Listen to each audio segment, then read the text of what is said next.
tema da minha fala é o fortalecimento do Estado de Direito. Falar em Estado de Direito, a partir dessas duas expressões, Estado nos remete às instituições. O Estado de Direito foi concebido a partir da ideia de um sistema institucional de freios e contrapesos. Na nossa Constituição se fala em independência e harmonia entre os poderes, o que demanda um equilíbrio institucional e demanda mais do que isso, demanda instituições justas, instituições responsáveis com a sociedade e com o bem comum. Na perspectiva do direito, significa que esse Estado é o Estado onde as leis governam. Não é mais a vontade pessoal, não são mais os interesses individuais, mas a governança e o império está na lei. É o Estado onde a racionalidade deve estar presente, onde a lei e a racionalidade funcionam como um fator de estabilidade e não de crise. É o Estado onde o arbítrio deve ser contido e a justiça deve estar presente. Luigi Ferrajoli, o pai do garantismo, escreveu um artigo em 2001, o que demonstra que sua visão não era circunstancial, mas uma reflexão que nos faz refletir no dia de hoje. Dizia ele, nesse artigo onde falava sobre o passado e o futuro do Estado de Direito, que o Estado de Direito está em crise. E por que Ferrajoli dizia que o Estado de Direito estava em crise? Ele apontava duas razões básicas e essenciais. Em primeiro lugar, um colapso da capacidade reguladora da lei. Em segundo lugar, um retorno ao papel criativo da jurisdição. São essas duas razões que ele aponta. À luz da segunda razão, ele fala em uma discricionariedade judiciária ou, abro aspas, em juízes desordenados. À luz da primeira razão, a capacidade reguladora da lei, ele fala em legisladores desordenados. Em função de uma inflação legislativa, que gera também insegurança jurídica, em função de uma linguagem da lei obscura e tortuosa. Não é sem razão que, diante desse Estado de Direito em crise, Ferrajoli fala em um Estado de Direito fraco, débil, em um Estado de Direito forte. O débil é aquele onde apenas formalmente um Estado de Direito. Há as instituições, essas instituições estão presentes, mas há uma crise entre poderes, de respeito à divisão dos poderes, e há uma crise no respeito aos direitos fundamentais e ao justo processo. Por isso que o Estado de Direito forte é onde, ademais da presença das instituições, essas instituições funcionam como um fator estabilizador da sociedade. E diante dessa constatação de Ferrajoli, eu aponto 5 elementos que eu considero fundamentais para o fortalecimento do Estado de Direito. Em primeiro lugar, o fortalecimento do Estado de Direito passa por haver instituições justas. Não basta o desenho das instituições. Essas instituições precisam ser materialmente justas. E como identificar as instituições justas? Essas instituições, elas demandam a caracterização a partir de ao menos 5 perspectivas. A escolha unânime de princípios básicos de justiça feitas num contrato social. Nosso contrato social é a Constituição. E o artigo 5º e o artigo 6º são fundamentais. Ali estão os direitos individuais e ali estão os direitos sociais. Instituições justas, nessa perspectiva, significa instituições que fazem um compromisso construtivo. Instituições que não são causa de crise, mas são causa de estabilização da sociedade e do país. Em segundo lugar, a escolha das instituições a partir de um desenho, e esse desenho significa a separação entre os poderes. Dizer que um poder tem atribuição significa dizer que o outro poder não a tem. Em terceiro lugar, o efetivo funcionamento das instituições escolhidas.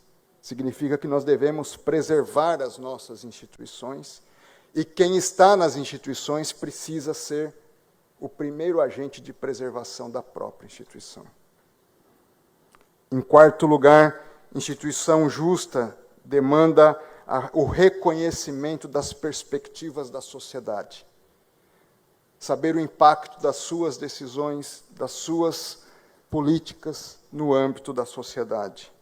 Significa abrir mão dos próprios interesses e interesses pessoais, interesses corporativos em favor do interesse do bem comum.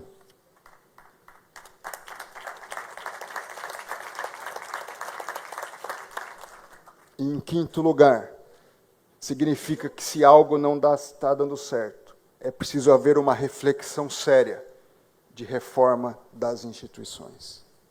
Não apenas uma reforma administrativa, mas uma reforma do Estado, que perpasse executivo, legislativo, judiciário, Tribunal de Contas, agências reguladoras, a fim de haver estabilidade e organicidade na sociedade brasileira. Segundo ponto, além de instituições justas, o fortalecimento do Estado de Direito passa pelo fortalecimento do princípio da legalidade. Ferrajoli fala que, dentro da crise do Estado de Direito, há uma crise do princípio da legalidade. Diz ele que expressões como o princípio da legalidade ou reserva da lei, hoje fazem cada vez menos sentido. Por isso ele aponta que o reforço, e não a dissolução do Estado de Direito, dependerá da refundação da legalidade. Assim haveria a prevenção do arbítrio e a garantia da racionalidade jurídica. Karl Mannheim, sobre o princípio da legalidade, diz que a verdade democrática é a verdade tal como emerge da vida em comum. Por isso, a ninguém pode ser permitido sabotar os acordos comuns. Promulgamos nossas próprias leis. Por isso é um contrassenso nos opormos a esses acordos ou abalar os alicerces que garantem o seu funcionamento. Se modificações se impuserem, existem disposições específicas para a modificação da lei, mediante o consentimento comum. A fidelidade à lei, portanto, consiste, em essência, na fidelidade aos procedimentos livremente escolhidos pela sociedade. A maior ofensa ao espírito da democracia consiste em romper esses procedimentos e aviltar os seus próprios métodos, ele diz. E mais, digo eu, em terceiro lugar, não basta instituições justas e princípio da legalidade fortalecido. O Estado de Direito fortalecido demanda uma autocontenção do Poder Judiciário. Tenho legitimidade para dizer isso, pois integro a mais alta corte do nosso país. O Estado de Direito não significa a prevalência da vontade ou das pré-compreensões dos intérpretes da lei. Eu tenho meus valores, eu tenho minhas pré-compreensões. mas eu devo servir a lei e a Constituição.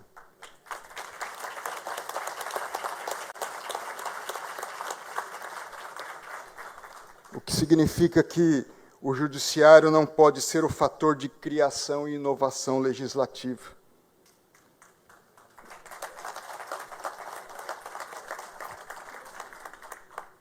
O Estado de Direito impõe a autocontenção, o que se contrapõe ao ativismo judicial.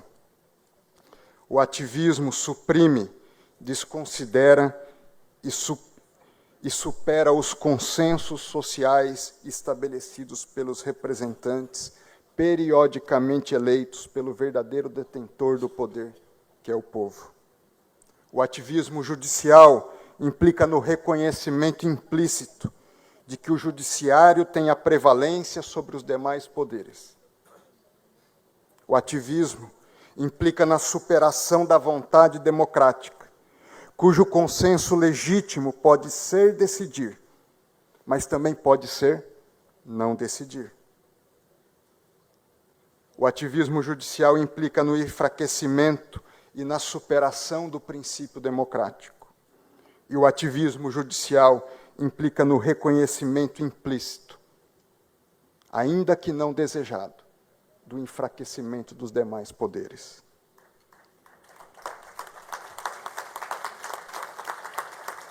Se é verdade que o Estado de Direito forte, que nele o judiciário tem a prerrogativa de dar a última palavra,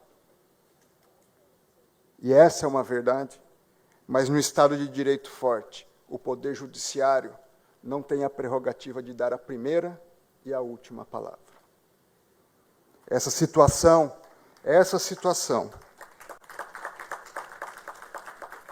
passa a impressão de vivermos não em um Estado democrático de direito, mas em um Estado judicial de direito. Por isso, ao invés de fortalecer a democracia, o ativismo a uma só vez é sintoma e causa do seu enfraquecimento. É sintoma porque se parte do pressuposto de que os demais poderes não estão funcionando adequadamente. E pode ser que isso seja verdade. Mas também é causa, porque impede o indispensável amadurecimento dos demais poderes, que se sentem desobrigados a assumir as suas próprias responsabilidades, a partir das legítimas pressões exercidas pela sociedade, a fim de legislarem, ainda que tomando decisões difíceis, e a fim de construírem por o bem comum. Mas também, em quarto lugar, o fortalecimento do Estado de Direito passa pela garantia do justo processo. O justo processo impõe apenas, ao menos, 2 níveis para as vozes presentes na sociedade. Em segundo lugar, além da imparcialidade, o justo processo demanda uma avaliação racional e reflexiva. Amartya Sen, ganhador do Prêmio Nobel da Paz, Prêmio Nobel de Economia e autor de um livro, A Ideia da Justiça, diz que a justiça é uma questão de racionalidade, que a análise correta demanda a consideração dos interesses nacionais numa perspectiva global, demanda uma atuação responsável e demanda a consideração mais ampla possível do bem comum e do interesse público. Dentro dessa perspectiva, eu passo para o quinto elemento que eu considero fundamental para o fortalecimento do Estado de Direito, que o fortalecimento passa pela garantia das liberdades básicas do cidadão. Garantir as liberdades básicas significa que ninguém pode ser obrigado a fazer ou deixar de fazer algo, senão em virtude de lei. É o que diz a nossa Constituição.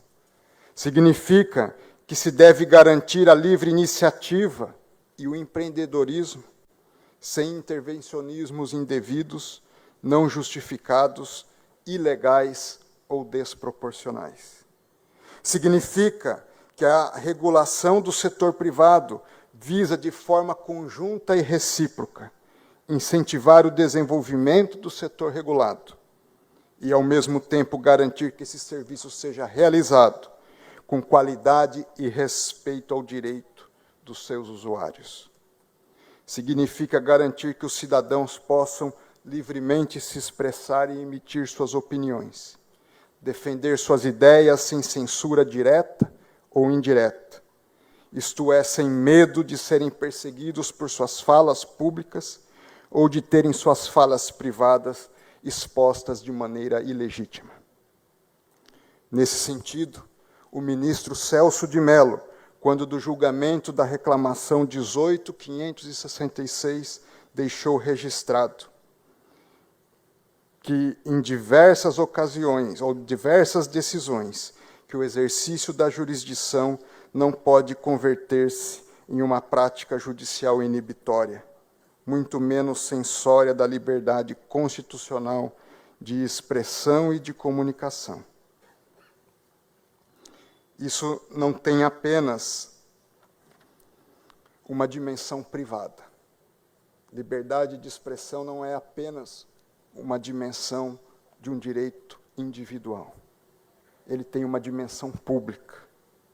Porque sem liberdades de expressão e de opinião, não há democracia.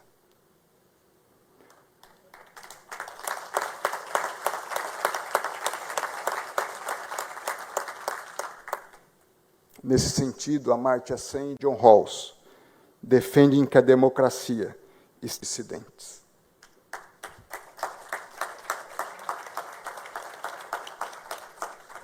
Assim, a democracia está diretamente relacionada ao livre exercício da razão pública. Não há democracia se as liberdades de expressão e de opinião estão cerceadas de maneira direta ou indireta. Eu concluo. Como eu disse, o fortalecimento do Estado de Direito passa por haver instituições justas, pelo fortalecimento do princípio da legalidade, pela autocontenção do poder judiciário, pela garantia do justo processo e pela garantia das liberdades básicas do cidadão. E digo, para isso, nós todos, precisamos fazer um compromisso público de que o bom juiz, ele tem que ser reconhecido pelo respeito, não pelo medo. Que as suas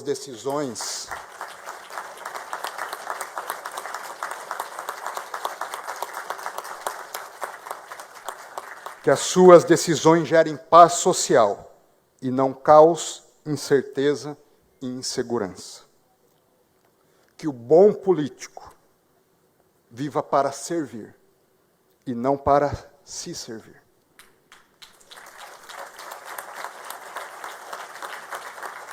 E que as suas ações busquem o bem comum e não o próprio bem. Que o bom empresário busque empreender para gerar bem-estar para si e também para os seus colaboradores e para o país. Que ele atue para dar sentido à sua própria vida e não para valer-se da vida dos outros. E que nós todos, com bons propósitos e espírito público, mudemos não só a nossa própria história, mas com ela, juntamente, a história de um povo e de um país carente de grandes líderes. Que Deus nos abençoe.